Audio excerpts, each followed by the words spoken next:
Hello, good morning to all of you. So मैंने आप लोगों को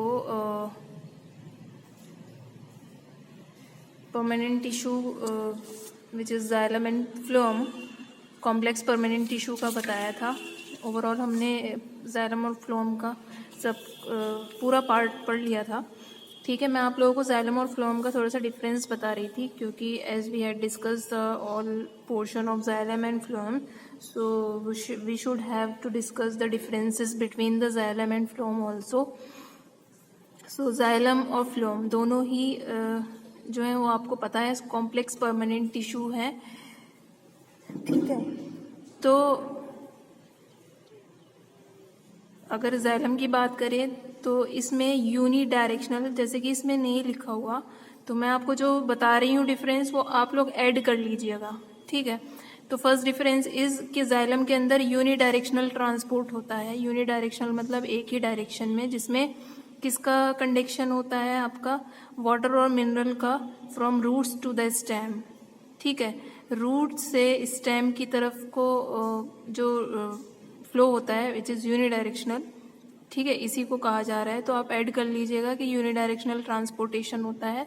उधर अगर फ्लोएम की बात करें तो बाई डायरेक्शनल ट्रांसपोर्टेशन होता है, क्योंकि जो फूड मेकिंग प्रोसेस होती है वो फोटोसिंथेसिस वाले, जहाँ जहाँ भी क्लोरोफिल प्रेजेंट होगा वहाँ फोटोसिंथेसिस की प्रोसेस होगी, तो वहाँ से फूड पूरे प्लांट बॉडी में पहुँचाया जाता है, प्लांट बॉडी में वाटर भी पहुँचाया जाता है। लेकिन जो फ्लोएम है it's a by directional transportation, जिसमें फ्लोएम के थ्रू आपका जो फूड बनता है तो वो लीव्स से पूरे प्लांट बॉडी में पहुंचा दिया जाता है।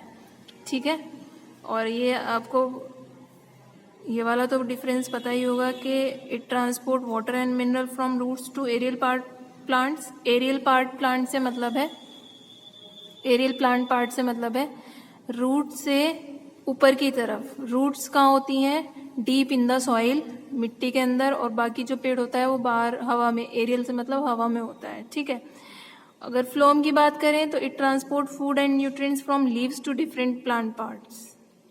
ठीक है, नेक्स्ट डिफरेंस है आपका, जो जाइलम होते हैं वो डेड टिश्यूज होते हैं at the time of maturity. It contain लिखा है ना, mainly dead elements except xylem parenchyma. सिर्फ जाइलम पैरेन्काइमा जो होता है वो लिविंग होता है, बाकी जो ये eight the time of maturity ये डेड टिश्यू ही होते हैं। ये डेड जाइलम जो है वो डेड एलिमेंट्स का ही बना होता है। फ्लोएम में आपका फ्लोएम जो टिश्यू है वो ज़्यादातर लिविंग टिश्यूज, लिविंग सेल्स का ही बना होता है, एक्सेप्ट ओनली फ्लोएम फाइबर जो कि डेड होता है। ठीक है, अगर बात करें जाइलम की, it provide mechanical strength to the plant, और फ्लोएम के अंदर फ्लोएम फाइबर जो है वो सपोर्ट का तो सिस्टम का आपको पता ही है, वो मैंने उसमें भी डिस्कस किया था। ठीक है, जैसे कि इसमें एक डिफरेंस ये है कि they are two types of conducting elements, tracheid and vessel, ये भी मैंने आपको समझाया था। और यहाँ पर भी आप देख सकते हैं साइड ट्यूब्स और कंपेनियन सेल वगैरह ये सब प्रेजेंट होता है। तो ये डिफरेंस तो आपको इजीली समझ में आ गया होगा। अब मैं इनकी पोजीशन बता देती हूँ कहाँ प्रेजेंट होते हैं ये प्लांट के अंदर, जाइलम एंड फ्लोएम। तो जाइलम जो है it occurs at the centre of vascular bundle. जैसे कि ये प्लांट है, इसको मैं बीचों बीच काट दूँ तो कुछ ये इस टाइप का दिखाई देगा आपको। ठीक है, तो वेस्कुलर बंडल जो है आपके जाइलम और फ्लोएम है। तो जाइलम फ्लोएम जो है, जाइलम जो होगा वो आपका बीचों बीच प्रेजेंट होता है यहाँ। ये पूरा राउंड स्टेम है। ठीक है, तो यहाँ बीच में ही ये प्रेजेंट होता है, और जो फ्लोएम होता है ये आउटर साइड पर प्रेजेंट होता है, मतलब यहाँ ये वाले पार्ट पर जो होगा वो फ्लोएम प्रेजेंट होगा आउटर साइड पर। ठीक, तो it's a overall xylem and phloem difference. I hope you will understand all the things. ठीक है, नेक्स्ट में एक डिफरेंस हम और कर लेते हैं सिंपल टिश्यू और कॉम्प्लेक्स टिश्यू में, क्योंकि हमने सिंपल परमानेंट टिश्यू पढ़ा है और कॉम्प्लेक्स परमानेंट टिश्यू पढ़ा है। तो आप लोग एक जगह लिखेगा सिंपल परमानेंट टिश्यू एंड इधर लिखेगा कॉम्प्लेक्स टिश्यू। ठीक है, तो सिंपल टिश्यू में फर्स्ट डिफरेंस ये है कि only one type of cell is present, simple tissue में हमने पढ़ा था सिर्फ एक टाइप की सेल से बने होते हैं, लेकिन जो कॉम्प्लेक्स टिश्यू होते हैं वो डिफरेंट टाइप की सेल से बने होते हैं, different type of cells are present. अगर सिंपल टिश्यू की बात करें, it occur in all parts of the plant, ठीक है, प्लांट के जितने भी पार्ट्स होते हैं, लीफ, स्टेम, रूट, ये सब जगह प्रेजेंट होता है सिंपल टिश्यू। कॉम्प्लेक्स टिश्यू की अगर बात करें, it occurs only in the vascular region, जहाँ वेस्कुलर बंडल होता है वहीं वेस्कुलर रीजन में इनकी जगह है। सिंपल टिश्यू की अगर बात करें, it perform variety of function, इनके फंक्शंस बहुत सारे हैं, लेकिन जो कॉम्प्लेक्स टिश्यू है they perform mainly the conduction of water, minerals and food, ठीक है, mainly perform the conduction work. इधर अगर हम सिंपल टिश्यू की बात करें तो parenchyma, collenchyma and sclerenchyma are present in this simple permanent tissue. Complex tissue में कौन आता है आपका, xylem and phloem. So it's a very simple difference जो आपको बताना था, ताकि आप लोगों को रिमाइंड हो जाए दोनों ही टिश्यूज, ठीक है।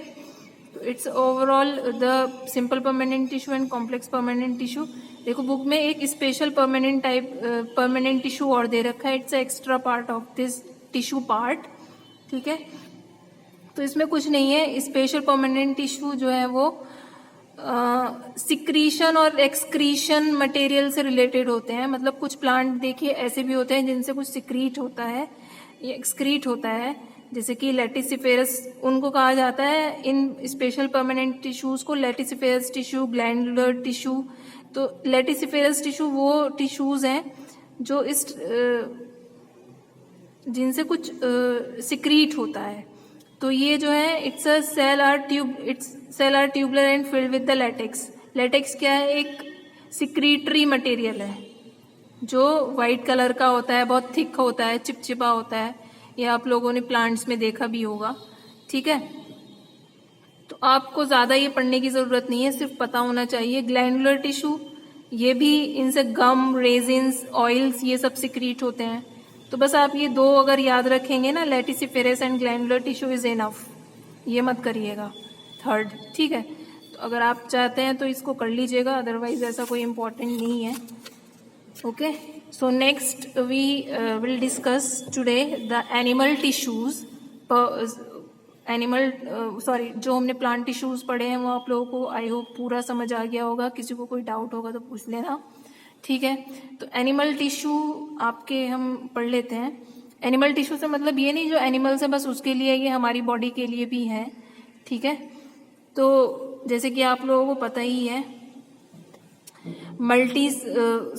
जो मल्टी सेलुलर ऑर्गेनिज्म होते हैं, हम भी हैं उसके अंदर, ठीक है। तो मल्टी सेलुलर है, जाहिर सी बात है बहुत सारे टाइप की सेल्स होती हैं, और वो बहुत सारे टाइप की सेल्स मिलकर जो भी टाइप होगा वो अपना टिश्यू बनाएंगी, और उनके स्पेसिफिक फंक्शन होते हैं। तो multicellularity introduce the division of labour, ये आपको पता ही है, क्योंकि डिफरेंट टाइप की सेल्स होती हैं तो उनके अंदर डिवीजन ऑफ लेबर प्रेजेंट होता है, उनको अपना अपना फंक्शंस पता होते हैं, ठीक है। तो जो किडनी वाली सेल्स है उनके नाम अलग है, ब्रेन वाली सेल्स के नाम अलग हैं, आपके मसल्स जिनसे बनती हैं वो सेल्स अलग हैं। इवन हर एक सेल बॉडी के अंदर अलग होती है, उनका अपना एक स्पेसिफिक फंक्शन होता है।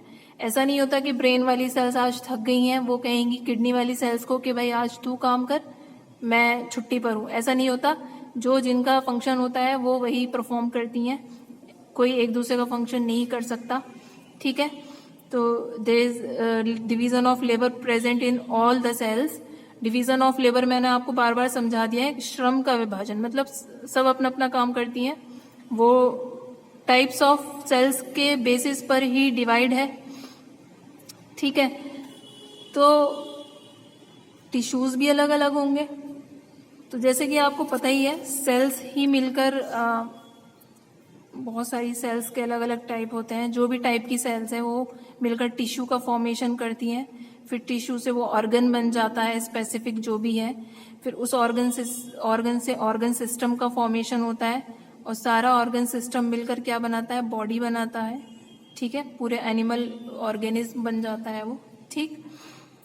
तो अगर हम बात करें एनिमल टिश्यू की, तो they are many type of tissues, ठीक है, बेस्ड ऑन देयर फंक्शन के बेसिस पर, क्योंकि फंक्शन के बेसिस मतलब जो सेल्स का टाइप अलग होगा, सेल्स का टाइप अलग होगा तो मीन्स फंक्शंस भी अलग अलग होंगे, फंक्शंस अलग होंगे तो मैम मीन्स वो टिश्यू भी अलग ही होगा। ठीक है, तो ह्यूमन बॉडी की अगर बात करें, we consider the example of human body. ठीक है, एक हम अपने ही एग्जाम्पल लेकर चलेंगे, हम अपने आप को मानकर चलेंगे, किसी और अदर एनिमल का हम नहीं पढ़ रहे हैं। तो जैसे कि आपको पता है आपकी बॉडी जो है पूरी मस्कुलर बॉडी है, बोन्स भी हैं जिस वजह से आप लोग खड़े हो पाते हैं, बैठ पाते हैं। ठीक है, जिससे हमारी बॉडी को शेप मिला है। तो आप सपोज आप एग्जाम्पल के तौर पर मैं बता रही हूँ, आप लोग इनहेलेशन एक्सहेलेशन करते हैं। इनहेलेशन एक्सहेलेशन से मतलब है सांस लेते हैं और छोड़ते हैं। तो ये सब जब आप सांस लेते हैं क्या होता है, आपकी चेस्ट कैविटी जो है वो फूल जाती है, और जब हम एक्सहेलेशन करते हैं, सांस बाहर छोड़ते हैं, तो वो चेस्ट कैविटी अपनी रेस्टिंग पोजीशन में आ जाती है। ठीक है, तो ये सब कैसे हो पाता है, ये मसल्स के थ्रू हो पाता है। चेस्ट कैविटी का स्वेल अप हो जाना, फिर उसका बैक उसी पोजीशन में आ जाना। ठीक है, तो इस टाइप से वो कोई भी मस्कुलर, ये सब जो हो रहा है ये मसल्स के अंदर हो रहा है। आपको चेस्ट कैविटी फूली हुई दिखाई दे रही है, फिर बैक अपनी पोजीशन में आ रही है, तो मसल्स के थ्रू है। तो ये मसल्स किसकी बनी है, किन टिश्यूज की बनी है, मस्कुलर टिश्यूज की बनी है। ठीक है, अभी हम एक एक करके सारा डिस्कस करेंगे, सिर्फ मैं आपको समझाने की कोशिश कर रही हूँ। ठीक है, तो ये मस्कुलर टिश्यूज से बनी है। अब लंग्स, ठीक है, जो भी हैं आपके, वो भी एक टाइप की टिश्यूज ही हैं जिनसे पूरा ऑर्गन बना है। एक लंग्स पूरे एक ऑर्गन है, वो टिश्यूज बने होंगे उनके, फिर उनकी कोई सेल्स भी होंगी। ठीक है, तो लंग्स के मतलब जितने भी ऑर्गन है उनकी अपनी एक कवरिंग होती है। लंग्स ही नहीं, किडनी है, हार्ट है, सबके ऊपर एक कवरिंग भी होती है। वो कवरिंग बनी होती है एपिथेलियल टिश्यूज की। ठीक है, इनको प्रोटेक्टिव टिश्यू या कवरिंग टिश्यू भी कहा जाता है। तो एपिथेलियल टिश्यू सेकंड टाइप हो गया। थर्ड है आपका कनेक्टिव टिश्यू। ठीक है, कनेक्टिव टिश्यू से मतलब है आपका जो ब्लड होता है ना, उसको कनेक्टिव टिश्यू कहा जाता है। ब्लड इज अ टिश्यू, एकमात्र लिक्विड टिश्यू है वो। ये मत समझना वो टिश्यू है तो वो ऐसे ऑर्गन क्यों नहीं है। ब्लड जो है वो लिक्विड फ्लूइड टिश्यू है। ठीक है, जिसके अंदर बहुत सारे टाइप की सेल्स होती हैं, वो हम आगे डिस्कस करेंगे। उसके अलावा आपके फोर्थ है नर्वस टिश्यू, जिससे आपका पूरा ब्रेन और हमारा जितना भी सिस्टम है वो चल पाता है। नर्वस सिस्टम ये नर्व सेल से मिलकर बना है। ठीक है, तो 4 टाइप के टिश्यूज हम लोगों को यहाँ पढ़ने हैं, 1 बाय 1 हम पढ़ते जाएंगे। और आप लोग की बात रही नोट्स की, जैसे कि ये आपका प्लांट वाला पार्ट कंप्लीट हो चुका है, तो उसके नोट्स कैसे बनाए। बीच बीच में मैंने आपको ये तो बता दिया था कि डायग्राम्स कौन कौन से बनाने हैं। ठीक है, आपने जैसे मैं बोल रही हूँ उसके अकॉर्डिंग अगर नोट्स बना लिए हैं तो भी ठीक है, कोई प्रॉब्लम नहीं है। अगर आप बुक से बनाना चाहते हैं तो मैं आपको टिक कर दूंगी वो पोर्शंस जो आपको लिखने हैं। ठीक है, तो आप वो देखकर भी नोट्स बना सकते हैं। ठीक है, अगर आपने लिख लिया है बुक से ही जितना जितना जैसे मैंने पढ़ाया है तब भी कोई प्रॉब्लम नहीं है। मैं उन स्टूडेंट्स को कह रही हूँ जो अभी लिख रहे हैं, तो मैं पोर्शन कुछ टिक करके आपको कल सेंड करती हूँ, सॉरी आज सेंड कर दूंगी। Okay, thank you.